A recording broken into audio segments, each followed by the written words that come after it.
কুল্লুকুম রাঈন ওয়া কুল্লুকুম মাসউলুন আন রাঈয়াতিহি। সাদাকাল্লাহুল আযীম ওয়া সাদাকা রাসূলুহুন নবিয়্যুল আমিনুল কারীম।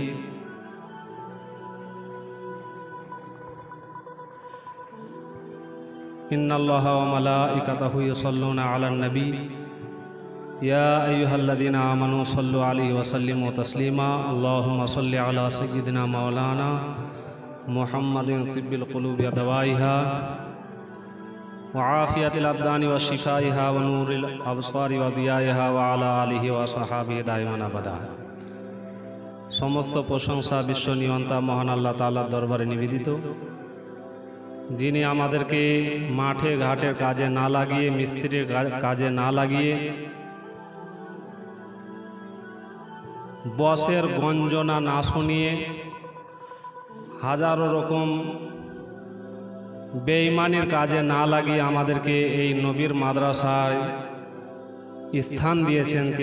তার জন্য আমরা সকলেই অন্তর থেকে আল্লাহর কৃতজ্ঞতা জ্ঞাপন করি আর সকলে পাঠ করি আলহামদুলিল্লাহি রাব্বিল আলামিন। তিনার পরে পরে আমিনা লাল মরুর দুলাল উদার চেতা ভবিষ্যৎ বক্তা জানাবে আহমদে মুজতবা মোহাম্মদ মুস্তাফা আরওয়াহুনা ফেদা সাল্লাল্লাহু তাআলা আলাইহি ওয়াসাল্লামের উপর শত সহস্র কোটিবার শান্তির দ্বারা প্রবাহিত হোক। সকলে বলো আল্লাহুম্মা আমিন। খুতবার পরে পরে আমি আয়াতে কারিমা তেলাওয়াত করেছি। মহান আল্লাহ তাআলা কোরআন মাজিদে ঘোষণা করলেন, ওয়াকুর রব্বি জিদনি ইলমা। সকলেই তোমাদের সকলের মুখস্থ আছে ওয়াকুর রব্বি জিদনি ইলমা। এর অর্থ সম্ভবত প্রায় সব ছাত্ররাই জানে। হে নবী, আপনি বলে দিন, রব্বি, হে আমার প্রতিপালক, জিদনি ইলমান, আমার ইলমকে বাড়িয়ে দাও, আমার জ্ঞানকে বাড়িয়ে দাও। এই আয়াতে কারিমায় লক্ষ্য করলে আমরা বুঝতে পারব,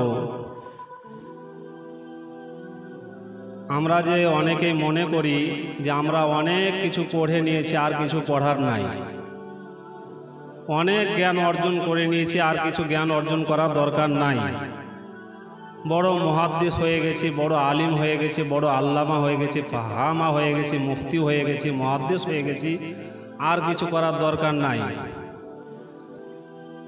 এই আয়াত থেকে এই ধারণা পুরোপুরিভাবে ভুল প্রমাণিত হচ্ছে। যিনাকে আল্লাহ তাআলা দোজাহানের বাদশাহ বানিয়েছেন, রসুলে মুখতার হুজুর পুরনুর শাফি আমিন নসুর রহমতে আলম সাল্লাল্লাহু আলাইহি সাল্লামকে পর্যন্ত হুকুম দেওয়া হচ্ছে যে নিজের ইলমকে বাড়ানোর জন্য আল্লাহর কাছে তুমি দোয়া করো, নিজের ইলম বৃদ্ধি করার জন্য আল্লাহর কাছে তুমি দোয়া করো। তাহলে বোঝা গেল যে আমরা যা জানি কিছুই নয়। দেখতে গেলে আমরা সমুদ্র, ইলমের সমুদ্র, যে জ্ঞানের সমুদ্র আছে, তার মাঝে আমরা ডুবকিও একবারও দিতে পারিনি হয়তো।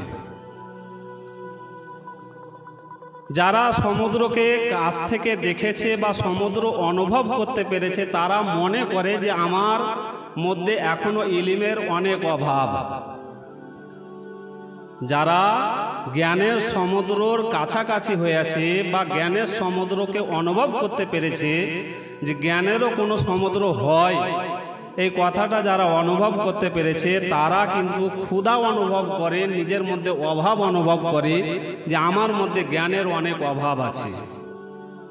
কিন্তু যারা সমুদ্রকে দেখেওনি, সমুদ্রর কাছাকাছিও যায়নি, সমুদ্র আছে বলে অনুভবও করে না, তারা কিন্তু মনে করে বিশাল বড় আল্লামা হয়ে গেছে, বিশাল বড় আমি মুহাদ্দিস হয়ে গেছি, বিশাল বড় মুফতি হয়ে গেছি, একবারে লোকের কাছে মানে নাম না পেলে আর পেট ভরে না, এরকম অবস্থা হয়ে গেছে আমাদের।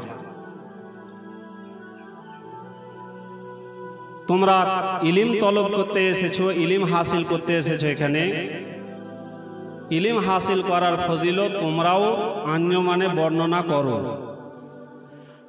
কিন্তু আমাদের মধ্যে হয়ে যাচ্ছে কি আলিমদের মধ্যে, যে আমরা নিজেরা বলি নিজেরাই পালন করি না। আমাদের আলিম বলতে মানে আলিম তালিব ইলম সবারই কথাই বলছি।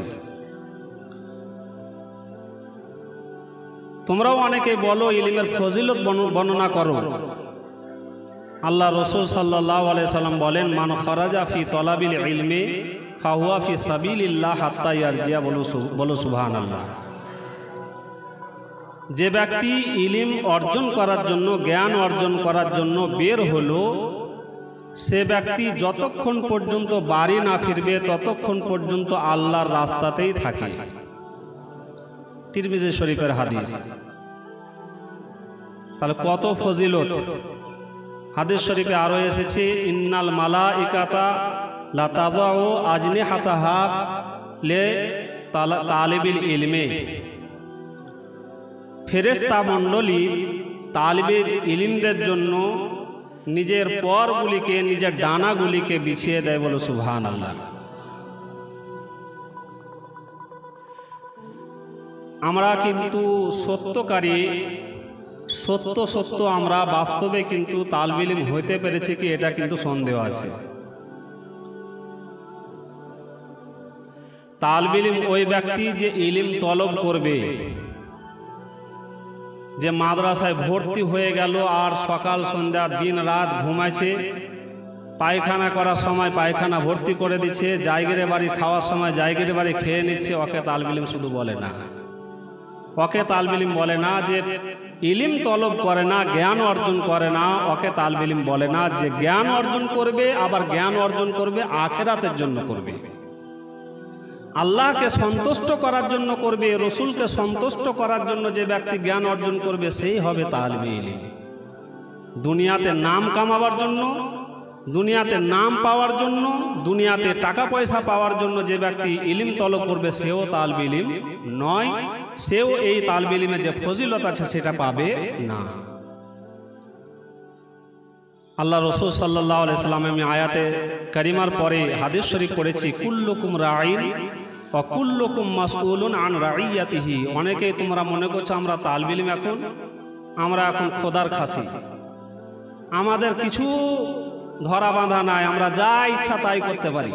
এটা ভুল ধারণা হুজুর, এটা ভুল ধারণা। তালিবে ইলম হও আর যাই হবে তাই হও। যেমনই তুমি সাবালক হবে তেমনি তোমার গুনাহ লেখা, নেকি লেখা চালু হয়ে যাবে। গুনাহ লেখা চালু হয়ে যাবে। তুমি আজকে এই মাদ্রাসায় থাকছো, মাদ্রাসায় থাকার জন্য প্রত্যেকটা মিশনে তোমরা দেখতে পাচ্ছ আজকাল 5,000 6,000 করে লাগছে মিশনে। লাগছে না? প্রত্যেকটা মিশনে যেখানে যাবে তুমি 5,000 6,000 করে লাগবে, খাওয়া দাওয়া করাবে আর থাকার জায়গা দিবে। এখানে কত ফ্যাসিলিটি। খাবার দাবার যেটা বোর্ডিংয়ে হয় সেটা খুব ভালো হয় না, তোমরা জানো। তার থেকে ভালো খাবার দেওয়া হয়েছে। এখানে 3 বার খাবার দেওয়া হয়েছে, 3 বার খাবার দেওয়া হয়েছে, থাকার জায়গা দেওয়া হচ্ছে, সব কিছু দেওয়া হচ্ছে। আর তুমি মনে করছো এগুলো আমার কিছুই হিসাব হবে না, কিছুই হিসাব হবে না, এমনি আমি গোটা গট করে গিলে নিলাম খালি। এসব জিনিস যদি মাথায় আছে তো চিন্তা বাদ দিয়ে দাও যে আমি তালিবে ইলম এই জন্য আমার হিসাব হবে না, এরকম হাদিস কোথাও নাই। এটা তোমার বানানো হাদিস, এটা তোমার মন গড়া হাদিস, এরকম কোন হাদিস নাই, হিসাব হবে না। পাপ যে ব্যক্তি করবে তার পাপের হিসাব হবে, অবশ্যই হবে। আর বিশেষ করে হুকুকুল ইবাদ, বিশেষ করে হুকুকুল ইবাদ যেগুলো বান্দার হক, সেগুলো তো কোনোদিনই মারা যাবে না। অবশ্যই অবশ্যই আল্লাহ তাআলা হিসাব নেবেন।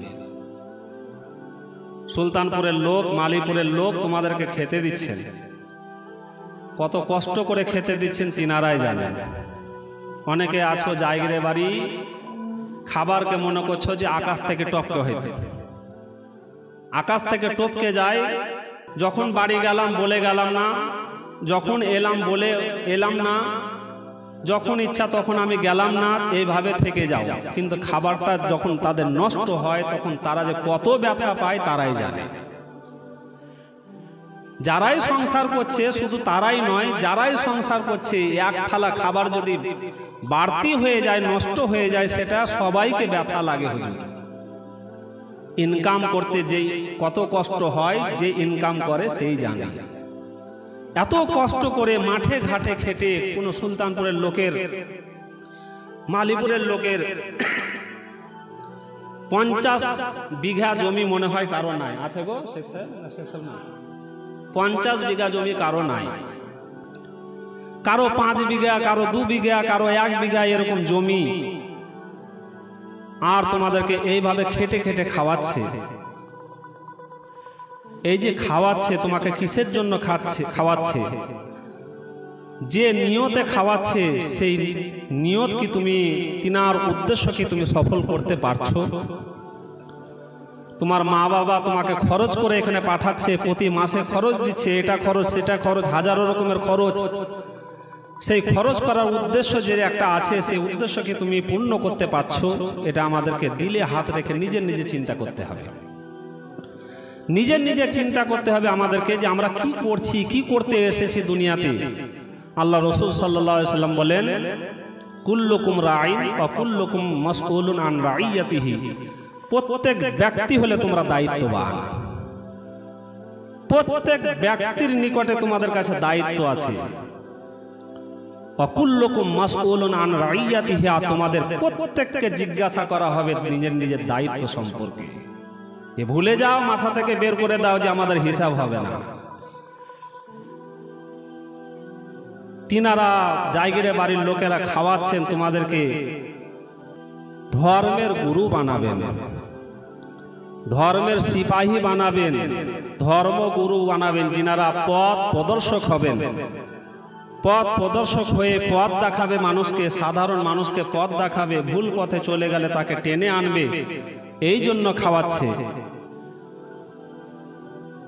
সেই উদ্দেশ্য কি পূর্ণ করতে পারছো? আজ আমাদের তালবিল ইলমদের মধ্যে শুধু পশ্চিম বাংলা নয়, প্রায় গোটা ভারতবর্ষ জুড়ে এমন একটা আন্ধাধুন, একদম বাচ্চা ছেলে থেকে নিয়ে সব রিজিকের পিছনে পড়ে গেছে, রুজির পিছনে পড়ে গেছে, দুনিয়ার পিছনে পড়ে গেছে। বাস্তব কথা হলো এটা।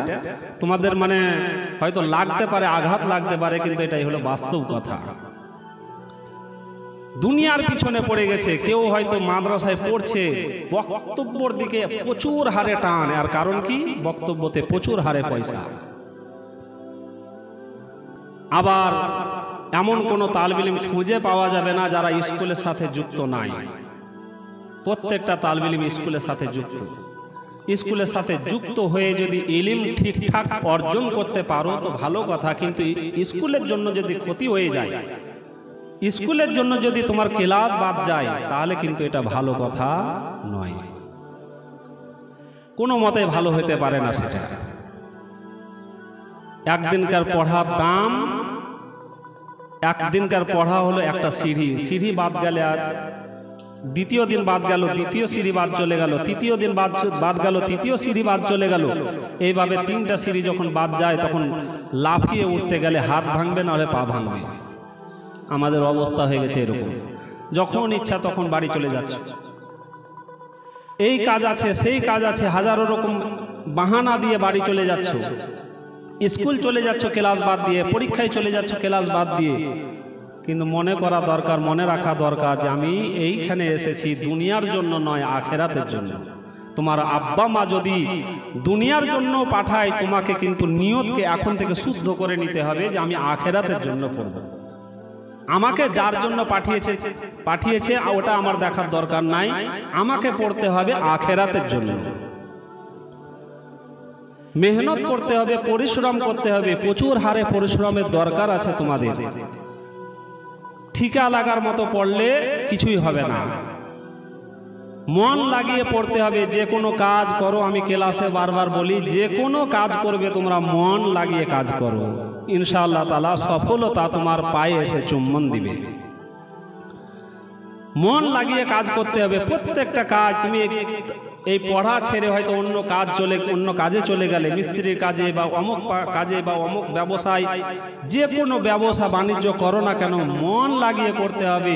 তোমার মধ্যে ক্ষুধা থাকতে হবে, তোমার মধ্যে পিপাসা থাকতে হবে, তবেই বুঝতে আছো তুমি সাফল্য লাভ করবে।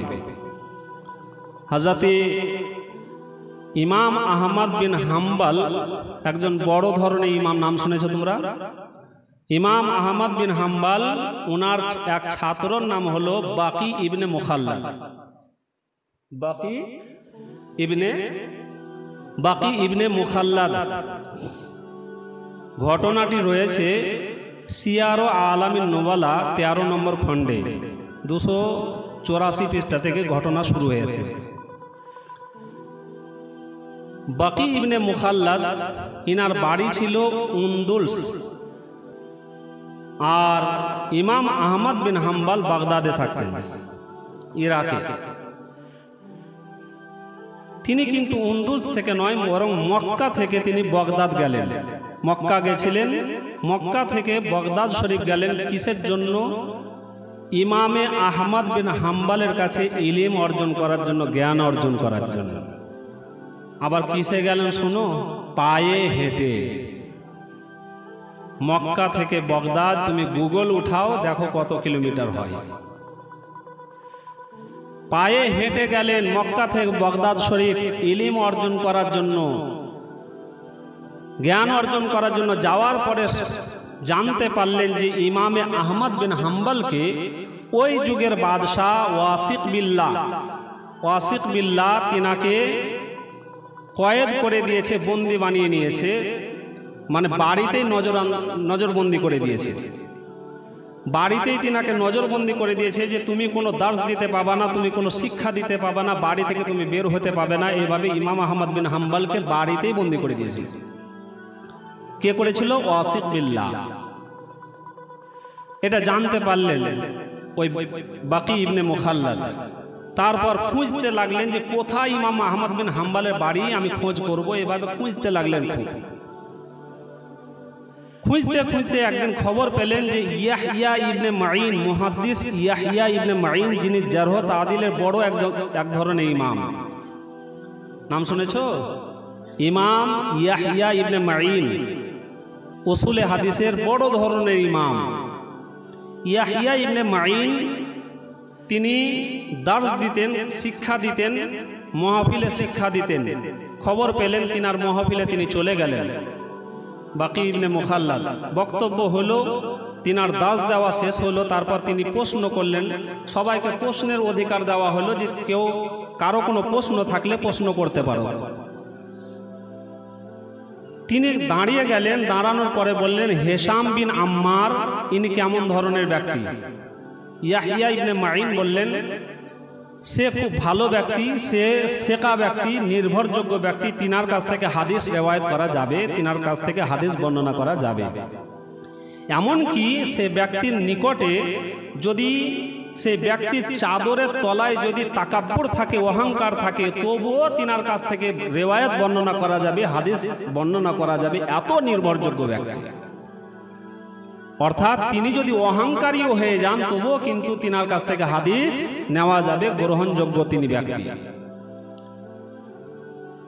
তারপর দ্বিতীয় প্রশ্ন করতে চাইলেন, কিন্তু লোকে বসিয়ে দিল যে এখানে নিয়ম আছে, একটা ব্যক্তি একটাই প্রশ্ন করতে পারে, দ্বিতীয় প্রশ্ন করতে পাবে না। কেননা অনেক ব্যক্তি আছে, সবাই যদি কয়েকটা করে প্রশ্ন করে তাহলে কিন্তু অনেক টাইম হয়ে যাবে। একজন ব্যক্তি একটাই প্রশ্ন করতে পারে। তিনি জিদ করতে লাগলেন যে আমার খুব জানার দরকার, আমি অনেক দূর থেকে এসেছি, আমার একটা জিনিস জানার খুব দরকার। তিনি আবার দাঁড়িয়ে গেলেন। দাঁড়িয়ে যাওয়ার পর বললেন, হুজুর, ইমাম আহমদ বিন হাম্বল কেমন ধরনের মানুষ? ওই যুগে জিজ্ঞাসা হয়েছে যে যুগে তিনার উপরে পাবন্দি লাগানো আছে। হযরত ইয়াহইয়া ইবনে মাঈন আশ্চর্য হলেন আর মাথাটা ঝুঁকিয়ে দিলেন। চিন্তা করতে লাগলেন যে কি বলা যায়, যেহেতু এনাকে যদি আমি ভালো বলছি তো বাদশা রেগে যাবে। তারপর তিনি মাথাটা উঠিয়ে আবার বললেন যে ইমাম আহমদ বিন হাম্বল, উনার কথা তুমি জিজ্ঞাসা করছো? আরে উনি তো মুসলমানদের ইমাম, তিনি তো মুসলমানদের ইমাম। এই কথা শোনার পর বাকি ইবনে মুখাল্লাদ চলে গেলেন আর খুঁজতে লাগলেন ইমাম আহমদ বিন হাম্বলের বাড়ি। যতটা আগ্রহ সহকারে তিনি খুঁজছিলেন, আরো বেশি আগ্রহ সহকারে তিনি খুঁজতে লাগলেন। এক ব্যক্তিকে তিনি ধরলেন, ধরার পর হযরতে বাকি ইবনে মুখাল্লাদের বাড়ি ঠিকানা ওই ব্যক্তির দ্বারাতে পেলেন। তারপর তিনি কি করলেন, দরজাতে খটখটালেন, দরজায় আওয়াজ দিলেন। হযরতে ইমাম আহমদ বিন হাম্বল দরজা খুললেন। সেই ব্যক্তি মানে বাকি ইবনে মুখাল্লাদ বললেন যে আমি মক্কা থেকে এসেছি, আমার বাড়ি উন্দুলস, আমি আপনার কাছে এসেছি শুধুমাত্র হাদিসের জ্ঞান অর্জন করব বলে। হযরতে ইমাম আহমদ বিন হাম্বল বললেন, তুমি কি আমার ব্যাপারে খবর পাওনি? আমার কি হয়েছে, আমার ব্যাপারে কি আদেশ জারি করা হয়েছে? আমার শিক্ষা দেওয়া নিষেধ আছে। হযরতে বাকি ইবনে মুখাল্লাদ আলাইহির রহমত ওয়া রিদওয়ান বললেন যে হ্যাঁ, আমি খবর পেয়েছি আপনাকে বন্দি করে দেওয়া হয়েছে, কিন্তু আপনার কাছে আমি আসব, প্রতিদিন আসব, আর ভিখারির বেশে আসব, ভিক্ষুকের বেশে আসব, ভিক্ষুকের বেশ ধরে আসব, আর আপনার কাছে জ্ঞান অর্জন করব। আপনি দরজায় বাহির হয়ে ভিক্ষুককে যেমন ভিক্ষা দেয় ওই রকম করে আপনি দুই একটা হাদিস আমাকে শুনিয়ে দিবেন রয়েছে। দুই একটা হাদিস শুনিয়ে দিবেন। হযরতে বাকি ইবনে মুখাল্লাদ উনি বলছেন যে আমি এইভাবে প্রতিদিন যে এসে ভিক্ষুকের বেশ ধরে ভিক্ষুকের বেশে গিয়ে আমি প্রতিদিন এইভাবে ইলম হাসিল করে করে প্রায় 300 হাদিস আমি ওনার কাছে নিয়েছিলাম। বলো সুবহানাল্লাহ। তারপর ওয়াসিক বিল্লাহ যে বাদশাহ ছিল সে মারা যায়, আর মুতাওয়াক্কিল একটা বাদশাহ ওয়াসিকের পরে তিনি যখন বাদশাহী পেলেন, মুতাওয়াক্কিল ইনি কিন্তু ভালো ব্যক্তি ছিলেন। সমস্ত মুহাদ্দিসদেরকে তিনি ইলমে হাদিসের চর্চা করার জন্য তিনি আবার অনুমতি দিয়ে দিলেন। আর হযরত ইমাম আহমদ বিন হাম্বলকে ছেড়ে দেওয়া হলো, আর তিনাকে বলা হলো আপনি ইলমে হাদিস ছড়িয়ে দিন, ইলমে হাদিসের শিক্ষা অবশ্যই দিন।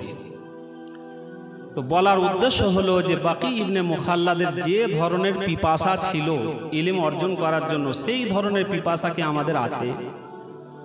সেই ধরনের পিপাসা কি আছে? কত টাকা খরচ করে, কত কষ্ট করে, কিভাবে তিনি জ্ঞান অর্জন করেছেন, তা আবার কতটা হাদিস? 300 হাদিস। এতদিন ধরে তুমি দরকার হলে এখনকার যুগে এমন একটা আল্লাহ তাআলা সুখ দিয়েছেন, এখনকার যুগে তুমি চাইলেই একদিনে 300 হাদিস মুখস্থ করতে পারো। 300 হাদিস একদিনে মুখস্থ করতে পারো তুমি। এত আল্লাহ তাআলা সহুলত দিয়েছেন আমাদেরকে। হাতের কাছে বই, হাতের কাছে তোমার কি বলে সব কিছু করে দিয়েছেন, লাইটের ব্যবস্থা করে দেওয়া হয়েছে, ফ্যানের ব্যবস্থা করে দেওয়া হয়েছে, কত রকম আমাদের জন্য সুবিধা, তবুও কিন্তু আমরা ইলম হাসিল করছি না।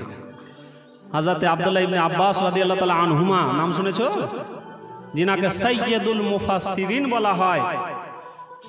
তিনার ব্যাপারে হয়তো শুনেছো যে তিনি বলেছিলেন যে তিনার জন্য আল্লাহ রাসূল দোয়া করেছিলেন, আল্লাহুম্মা আল্লিমহুল কিতাব, হে আল্লাহ একে কিতাব শিখিয়ে দাও। তিনার জন্য দোয়া করেছিলেন।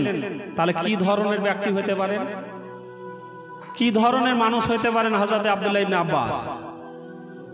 তিনি যখন কোনো জায়গায় শুনতে পেতেন যে কোনো ব্যক্তির কাছে হাদিস আছে, সেটা আমি জানি না, তো তিনি চলে যেতেন ওই মুহাদ্দিসের বাড়ি, ওই সাহাবীর বাড়ি চলে যেতেন তিনার কাছে হাদিস নেওয়ার জন্য। আর যাওয়ার পরে কখনো কখনো দেখতে পেতেন যে সেই ব্যক্তি শুয়ে আছে, কাইলুলা করছে, হয়তো শুয়ে আছে। তো তিনি কি করতেন, তিনার দরজায়, বাড়ির দরজায় তিনি মাটিতে শুয়ে যেতে। বলো সুবহানাল্লাহ। সাইয়্যিদুল মুফাসসিরিন, চিন্তা করো একটু। হযরতে আব্দুল্লাহ ইবনে আব্বাস, যিনি হুজুর সাল্লাল্লাহু আলাইহি ওয়াসাল্লামের চাচাতো ভাই, একদিককার রিশতা হলো এটা সম্পর্ক, দ্বিতীয় হলো হযরতে মাইমুনা রাদিয়াল্লাহু তাআলা আনহার আবার ভাগিনা হচ্ছে। হযরতে মাইমুনা যিনি হুজুর সাল্লাল্লাহু আলাইহি ওয়াসাল্লামের বিবি, যিনি হুজুর সাল্লাল্লাহু আলাইহি ওয়াসাল্লামের স্ত্রী ছিলেন, আমাদের মা ছিলেন, তিনার আবার ভাগিনা হচ্ছেন হযরত আব্দুল্লাহ ইবনে আব্বাস। সেই হযরত আব্দুল্লাহ ইবনে আব্বাস কি করতেন, একটা হাদিস নেওয়ার জন্য তিনার বাড়ির দরজায় শুয়ে যেতেন ওখানে, কি যতক্ষণ পর্যন্ত উঠে আমাকে হাদিসটা না দিবেন আমি ততক্ষণ পর্যন্ত এখান থেকে আমি যাব না। এই ধরনের তলব হওয়া দরকার, এই ধরনের তালাশ হওয়া দরকার, এই ধরনের খোঁজ হওয়া দরকার। ইলিমের তালিব মানে হলো, তালিবে ইলিম মানে হলো ইলিম অনুসন্ধানকারী, ইলিমকে অনুসন্ধান করতে হবে, ইলিমকে খোঁজ করতে হবে।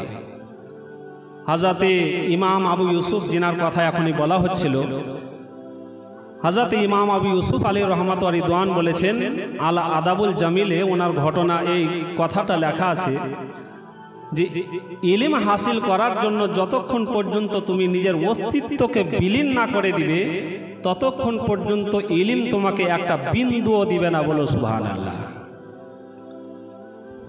নিজের একটা বিন্দুও দিবে না যতক্ষণ পর্যন্ত তুমি নিজের অস্তিত্বকে বিলীন না করে দিবে। বলো আমরা কতজন অস্তিত্বকে বিলীন করতে পেরেছি? কতজন আমরা অস্তিত্বকে বিলীন করতে পেরেছি? পেরেছি কি? আমরা ভোগ বিলাসিতায় পড়ে গেছি, আমরা মজা ছাড়তে পারছি না, আমরা দুনিয়ার মোহে পড়ে গেছি, আমরা দুনিয়ার মজাতে পড়ে গেছি, দুনিয়ার মস্তিতে পড়ে গেছি, আমরা একেবারে বিলাসিতায় পড়ে গেছি। এইভাবে কিন্তু ইলিম হাসিল হবে না। ইলিমের তলব করতে হবে, ইলিম অর্জন করতে হবে। ইলিমের অর্জন করার জন্য প্রচুর হারে মেহনত করতে হবে। আরও একটা কথা, যে শিক্ষকদের অবশ্যই বড়দের আদব করতে হবে, বড়দের সম্মান করতে হবে। এটার মধ্যে কিছু কিছু ঘাটতি আছে তোমাদের মধ্যে। এই জন্য আমি বারবার কথা বলি যে শিক্ষকে তোমরা আদব করবে, কেননা এই যুগে শিক্ষকের আদব একবারে নিম্ন পর্যায়ের দিকে চলে গেছে, যার কারণে ফায়জানে ইলিমের ফায়জান, ইলিমের নূর এখন হচ্ছে না, যদিও বা ইলিম হয়ে যাচ্ছে। একটা কিছুদিন আগে হুজুররা বোধহয় শুনেছেন, একটা মাদ্রাসাতে এক বক্তা এসেছে। বক্তাদের মধ্যে অধিকাংশ এমন বক্তা হয় যাদের মধ্যে আজকাল ইলিম খুব কম থাকে, অধিকাংশ, সব বলিনি আমি, অধিকাংশ। এক বক্তা এসেছে, তো বক্তার হাত চুম্বন করবে ছাত্ররা, মাদ্রাসার ছাত্ররা, যার কারণে ওখানে শিক্ষক আছে, শিক্ষককে দেখছে না, শিক্ষককে ধাক্কা মেরে দিয়ে ওই বক্তার হাত চুম্বন করতে যাচ্ছে। কি ধরনের ব্যবহার, কি ধরনের ব্যবহার! এই ব্যবহারে আল্লাহ খুশ হবেন না, আল্লাহ তাআলা নারাজ হয়ে যাবেন। এটা আমাদেরকে সতর্ক থাকা দরকার। যে শিক্ষকের কাছ থেকে আমরা দুটো হরফ শিখছি, দুটো অক্ষর শিখছি, সেই শিক্ষককে যদি এভাবে ধাক্কা দিয়ে দিই, আমাদের ইলিম কি করে আমাদের কাছে আসবে? আল্লাহ তাআলা কিভাবে আমাদের উপরে সন্তুষ্ট হতে পারে? আল্লাহ তাআলাকে সন্তুষ্ট করতে চাইলে আল্লাহ তাআলার মন মতো কাজ করতে হবে। আল্লাহ তাআলা আলিমদের মর্তবা বাড়িয়েছেন, আলিমদের মর্যাদা বাড়িয়েছেন, আলিমদের সম্মান বাড়িয়েছেন। তিনাদের সম্মান তোমাকে অক্ষুণ্ণ রাখতে হবে, সম্মান তোমাকে বজায় রাখতে হবে। হযরতে,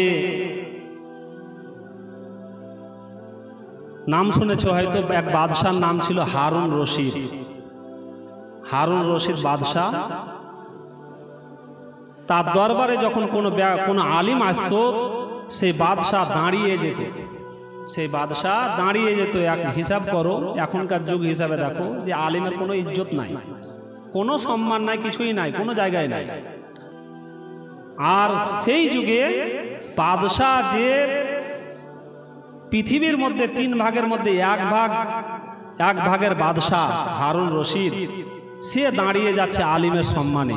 তার উজিরেরা, তার মন্ত্রীমণ্ডলের মধ্যে কেউ বলল যে হুজুর, এইভাবে আপনার সম্মান চলে যাচ্ছে, আপনার ওয়াকার কমে যাচ্ছে, আপনার সম্মান কমে যাচ্ছে এইভাবে, যে একজন আলিমের জন্য, একজন সাধারণ আলিমের জন্য আপনি দাঁড়িয়ে যাচ্ছেন। তো হারুন রশিদ কি বলেছিল শুনুন। হারুন রশিদ বলেছিল, ওই সম্মানের কোনো আমার দরকার নাই যে সম্মান আলিমের তৌহিন করবে, আলিমের অসম্মান করবে। সম্মান যদি আমার চলে যায় আলিমের সম্মান করাতে, তো ওই সম্মানে আমার কোনো দরকার নাই, ওই সম্মান চলেই যাক, ভালো হয়। তাহলে একটা বাদশাহ হিসাব করো, বাদশাহ, সেই বাদশাহ এইভাবে সম্মান করছে। তো বলার উদ্দেশ্য হলো তোমাদেরকে মেহনত করতে হবে আর তোমাদেরকে আদব কায়দা বজায় রাখতে হবে। হুজুর নাইমি সাহেব বললেন তোমাদেরকে রুটিন বানাতে হবে, রুটিন অবশ্যই বানাবে। প্রত্যেকটা তালিব ইলমের, এটা বলে আমি শেষ করে দিচ্ছি, প্রত্যেকটা তালিব ইলমের দায়িত্বে 3টি কাজ। সেটা হলো আজ যে পড়াটা দিয়েছে শিক্ষকে, সেই পড়াটাকে রিভাইজ করা, সেই পড়াটাকে মোতালা করা। যদি মুখস্থ করার কিছু জিনিস থাকে সেটাকে মুখস্থ করা, আর মুখস্থ যদি জিনিস না থাকে ওটাকে ভালোভাবে বোঝার চেষ্টা করা। আর যেটা আগামীকাল পড়াবেন শিক্ষক, আগামীকাল যে শিক্ষক যে পড়াটা পড়াবেন সেই পড়াটা তোমাকে নিজে বুঝার চেষ্টা করতে হবে। তিনার পড়াবার আগে তোমাকে নিজে বুঝার চেষ্টা করতে হবে যে আমি বুঝতে কতদূর পারছি দেখি।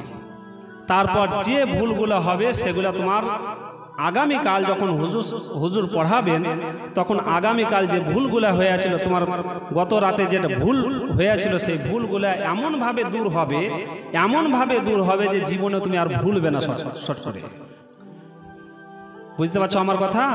তুমি ডাইরেক্ট যদি পড়ে নাও শিক্ষকের কাছে আগে যদি মোতালা না করো তাহলে হয়তো তাড়াতাড়ি ভুলে যাবে, কিন্তু আগে যদি পড়ে যাও তাহলে যে ভুলগুলো হয়েছিল তোমার রাতে সেই ভুলগুলো এমনভাবে দূর হবে, এমনভাবে সঠিক হয়ে যাবে যে জীবনে আর ভুল হওয়া মুশকিল। ওই জায়গায় আর জীবনে ভুল হওয়া মুশকিল, ওটা অন্তরে গেঁথে যাবে। দ্বিতীয় কাজ হলো, তৃতীয় কাজ হলো পিছলা পড়া,